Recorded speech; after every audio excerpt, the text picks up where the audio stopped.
नमस्ते मा फलेषु कदाचन मा कर्मफल हेतुर्भू माते संगत स्वकर्मणे. श्रीमद भगवद्गीतेमध्ये अर्जुनाला उपदेश करताना श्रीकृष्ण सांगतात, हे पार्थ, तू फक्त निस्वार्थ भावनेने कर्म कर, फळाची अपेक्षा मुळीच धरू नकोस. हा कानमंत्र शतकानुशतके आजही तीच ऊर्जा भरतो आणि कितीतरी दिग्गज लोकांचे आयुष्य एक प्रेरणास्थान बनते. अशाच दिग्गजांमध्ये वर्णी लागलेले, अखंड समाजसेवेचा वसा घेतलेले म्हसदी गावाचे अनमोल रत्न ग्रामपुरोहित गणू महाराज, म्हणजेच अत्यंत सुपरिचित असलेले आदरणीय श्रीमान दीपक रत्नाकर दीक्षित. महाराजांचा जन्म 16 जून 1982 रोजी झाला. महाराजांचं बालपण आणि शिक्षण हे धुळे जिल्ह्यातील साक्री तालुक्यातील निसर्गरम्य अशा म्हसदी गावातच झालं.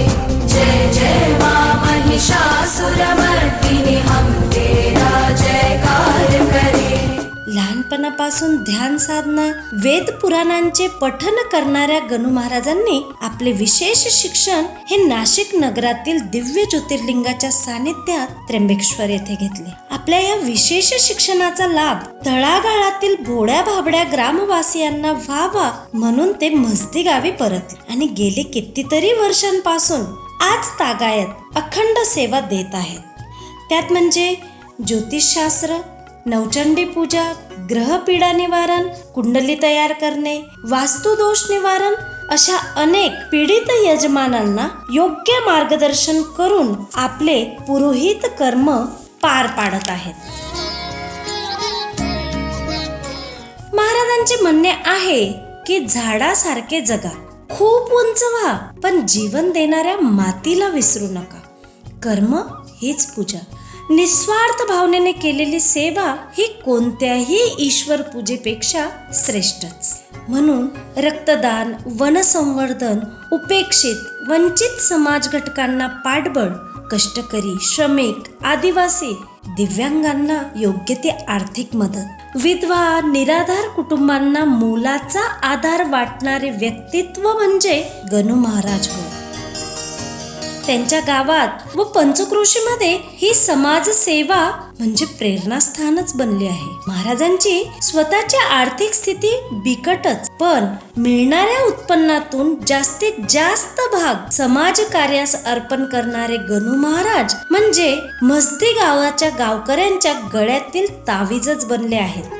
मानवता धर्म जगणारा, जगविणारा, उदात्त प्रेम, समर्पण भाव शिकविणारा मार्गदर्शक, तरुणांचे प्रेरणास्थान म्हणजे गणू महाराज.